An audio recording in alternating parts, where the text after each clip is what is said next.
அப்படியாக மீறி நடப்பார்களா இருந்தால் நல்லூர் மண் நிச்சயமாக தண்டிக்கும்.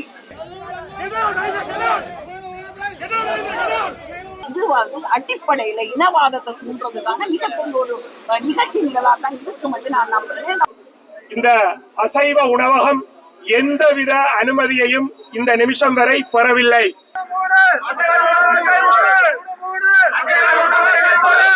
அதுவும் நல்லூர் புண்ணிய தேசம்.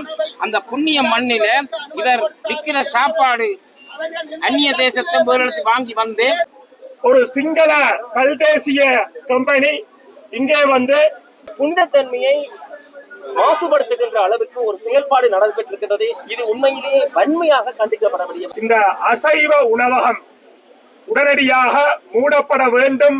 இது ஒரு சட்டவிரோதமான கட்டடம். ஆகவே சட்டத்தின் பிரகாரம் இந்த கட்டடத்தை அகற்றுவதற்காகவே நீதிமன்றத்திலே வழக்கு தாக்கல் செய்ய முடியும்.